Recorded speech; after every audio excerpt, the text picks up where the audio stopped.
Yup. You know, as Marino. Momo. Yes. The boys from Diafrix. Just an African affair. Who's gonna know the roots of the people? The roots let them know, and that's the way it goes. Let them know the voice of my people coming through your stereo. Man, Mamo. We're from a land of Land of Africa. And then I'm from Eritrea.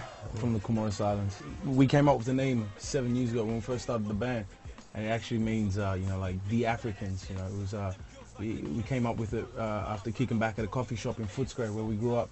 The coffee shop was called Diafrix. Spelled incorrectly, and we flipped it and came up with Diafrix. It was one of the places where we used to take our first demos in after we recorded in the studio. We met each other through a workshop that was held by Joe Listics, an MC from a band called TZU. And from there we kicked it off, and we started catching up on the regular at the Footscray Arts Centre, writing music together, and yeah, been doing it since. Well, we first started up rehearsing and stuff like that. We didn't get out there really quickly as most bands do. We probably took about a year before we started performing. The first time actually I think we performed was at an open mic in Brunswick Street in Melbourne. The Evelyn. The Evelyn. The Evelyn Hotel. And that's where we met our producer now, Terrence Stalis. That's how we basically started it. Like, that's it. Live shows, that's what we did. That's the grind. We performed, man, in every pub in town, man. Yeah.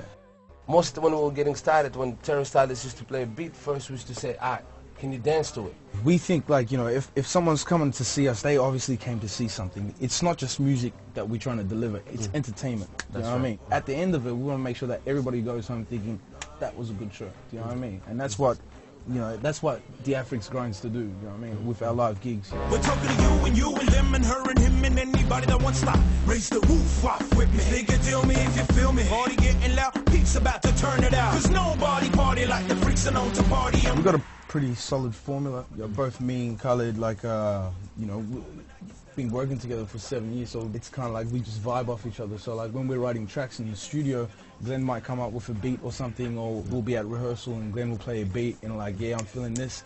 Khaled will start, you know, humming something, maybe not even the words, and then we just start bouncing off each other. And then from there the words come along, and then we jump in the booth and just lay it down bit by bit, and then it's like all the songs that we have come along just from jamming them during rehearsal, like in between breaks, just, you know, messing about, being fools and whatnot, and coming up with ideas, choruses, hooks and all that. And I think that's what creates a Diafrix sound.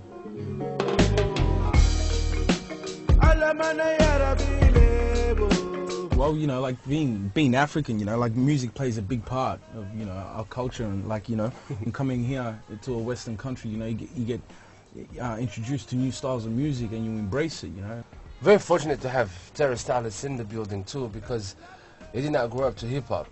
The dude grew up to hard metal and drum and bass, and things like that. So, three of us come from three different cultures and different backgrounds, and yeah, we incorporated it all into our music. Several years ago, we put out our first EP after gigging, and you know, it was called The First Sample. We done it fully independent, you know, home recorded. And, yeah, you know, we learned a lot about the record. Like, we'd never recorded prior to that. First Sample was actually a good school for me, because that's actually I was still learning how to speak English. And so we dropped In The Place, did a film clip for it. We're in the place tonight and we're gonna rock it right. Spit it so damn tight. You know, it was lovely, nice, everybody liked it, and then yeah, so probably a year, yeah, over a year to record this album. You know, we wanted to make sure that it was perfect. I mean, that we were happy with it, that we can make you happy with it. Yeah, that's true. Come on, get ready, get set, lay low. Party people, where you at? Let's go, let's crunk, let's roll. We got the things that make you lose control. Let's go, man. Let's go. Get ready, man. Get set. Well, let's go. Shows about more. That track is more up tempo. That's showing more about our live show and how crazy we get live. But in the same time, in the verses where there's a little flip, is we're talking about 9 to 5, you know, working, going to work, and you're dealing with the mean boss, you know. In the club, being drinking at the yeah, because during the time we were recording the album, like we were both working like two jobs each, kind of a thing, you know. And Yeah, and it's about that, you know, like the man giving you a hard time, you're just trying to get out, you just want the week to be over. Yeah. Get out there and stretch your legs, party up a bit, you know, let loose. Come, let's roll. We got the beats to make you lose control. We're survivors in this concrete jungle. Some play it hard, some play it humble. Either way, we all push our own hustle. Everybody's got to eat. We're survivors in this concrete jungle. Some play it The hard. song's about, you know, like living in a concrete jungle, not necessarily trees, but all the buildings and all the busy business. And that's one thing that every human person have in common, is that we wake up in the morning to provide food on the table. In the jungle, that's what they're doing, all these animals, and right here in the concrete jungle, that's what we're doing. It's got a touch of hope, you know what I mean? Like, yeah, like, you know, just saying that, yeah, we understand, you know, that we've been through a struggle as well, but, you know, if you hold on tight, you know what I mean? Like, there's always a bit of light at the end of the tunnel, you know what I mean? And we felt that Concrete Jungle was one song that Yeah, really put it all captures, together, dealing with trying to make a record, while, you know, you're trying to finish school and, you know, you're working 2 other jobs and you're trying to fit in time to go into the studio and record and all that kind of stuff, you know what I mean? So it really, yeah, captures that. That's how the name Concrete Jungle came about. Definitely. Jungle. Some play it hard. Hip-hop's such a simple way of expressing yourself. It's about telling people what we think. That's why we sort of like to go back to this younger person and just help them out and trying to make them discover what we discovered through hip-hop. The youth, a lot of the youth, they get caught up in all the facade, so it's like important that we capture some of that, you know, capture the truth.